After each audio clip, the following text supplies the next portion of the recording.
You are watching Rahinijar TV with Ilama Sayyid Abdul Basit Bukhari.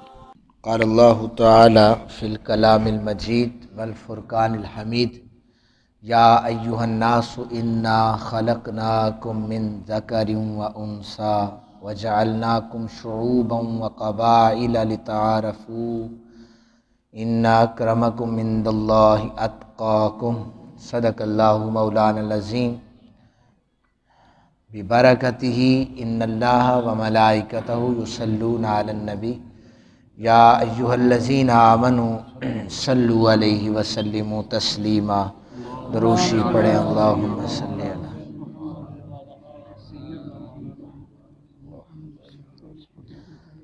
سامعین محترم، پچھلے کئی دن سے میلاد شریف کے پورے مہینے میں نبی پاک صلی اللہ علیہ وسلم کے خاندان کا ذکر ہوا اور مشہور و معروف جتنے بھی احباب تھے، بزرگ، ان تمام کا میں نے ذکر کیا۔ ویسے تو اگر ذکر میں مزید آگے جاری رکھوں تو صحابہ کرام کی بھی بے شمار تعداد ہے اور اہل بیت اطہار کی بھی تعداد ہے، تو وہ میں نے وہاں پر امام زین العابدین تک میں نے اس کو مکمل کیا ہے۔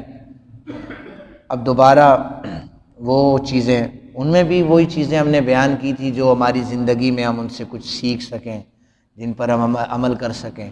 اب بھی انشاءاللہ احادیث پر مبنی گفتگو ہوگی، ایسی چیزیں جن سے ہم کچھ سیکھ سکیں۔ میں نے جو آیت پڑھی ہے، میری گفتگو کا عنوان جو ہے وہ انکساری ہے، عاجزی ہے، نرمی ہے، اس حوالے سے ہے۔ اللہ تعالیٰ کلام لا ریب میں ارشاد فرماتے ہیں کہ اے لوگو، ہم نے پیدا کیا ہے تمہیں ایک مرد اور ایک عورت سے، بنا دیا ہے تمہیں مختلف قومیں، مختلف خاندان، تاکہ تم ایک دوسرے کو پہچان سکو۔ تم میں سے زیادہ معزز وہ ہوگا جو اللہ وحدہ لا شریک کی بارگاہ میں متقی اور پرہیزگار ہوگا۔ پورا قرآن آپ 6666 آیات اٹھائیں، اس میں کسی مقام پر یہ تو نہیں ہے کہ جس کے پاس پیسہ زیادہ ہے وہ معزز ہوگا، یا دو بندے جسے زیادہ سلام کرتے ہیں یا لوگوں میں جو معروف ہو چکا ہے وہ عزت والا ہے۔ نہیں، ایسی بات نہیں ہے۔ اللہ کے ہاں عزت والا وہ ہے جو متقی ہے، پرہیزگار ہے، اس کا عبادت گزار بندہ ہے۔ صحابہ کرام کی زندگیوں کو دیکھیں تو صحابہ کرام نے ہمیشہ عاجزی کو لیا۔ اہل بیت اطہار کے حوالے سے میں بیان کر چکا، ان کی زندگیوں میں عاجزی اور انکساری تھی۔ اسی طرح جتنے بھی اولیاء کرام اس دنیا میں آئے، اللہ تعالیٰ نے انہیں ولایت کا مرتبہ عطا فرمایا۔ ان کے اندر اکڑ، تکبر نہیں تھا، بلکہ ان کے اندر عاجزی اور انکساری تھی، جس کی وجہ سے اللہ تعالیٰ نے انہیں یہ مقام مرتبہ عطا فرمایا۔ حضرت داتا صاحب رحمۃ اللہ تعالیٰ علیہ کے حوالے سے کشف المحجوب کی روایت میں نے ذکر کی تھی کہ کچھ ایسے مراحل تھے ولایت کے جو حل نہیں ہو رہے تھے، تو آپ نے عاجزی اور انکساری کی تو اللہ تعالیٰ نے فوراً وہ منازل آسان فرما دی تھی۔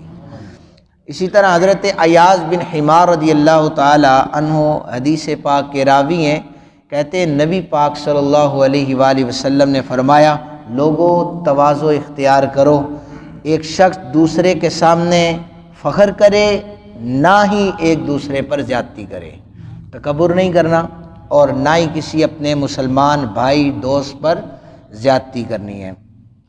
پھر فرمایا کہ صدقے کی وجہ سے مال میں کمی نہیں ہوتی، عفو و درگزر جو شخص کرتا ہے اللہ تعالیٰ اس بندے کی عزت میں اضافہ فرما دیتا ہے۔ میں یہ کہتا ہوں کہ اللہ مجھے بھی عمل کی توفیق دے، ہم سب کو عمل کی توفیق دے، لیکن جس نبی پاک صلی اللہ علیہ وسلم کا ہم کلمہ پڑھ رہے ہیں، ہم اس کلمہ کا کیا حق ادا کر رہے ہیں کہ ہمارے سامنے احادیث گزرتی ہیں، سارے معاملات موجود ہیں، قرآن پاک کی آیات ہیں، لیکن جب ہمارے اوپر وہ بات آتی ہے تو ہم عاجزی نہیں اختیار کرتے، ہم فوراً بدلہ لینے کی سوچتے ہیں، جس سے حضور نے منع فرمایا ہے، جس سے قرآن نے منع فرمایا ہے۔ ہمارے اندر ایک انا بھری ہوئی ہے کہ وہ ہمیں کیوں ڈیگریڈ کرنا چاہتا ہے، وہ ہمیں کیوں نیچا دکھانا چاہتا ہے؟ ہم یہ نہیں، نبی پاک صلی اللہ علیہ وسلم کی ساری زندگی ہمارے سامنے ہے کہ سید الانبیاء ہیں، رحمت للعالمین ہیں۔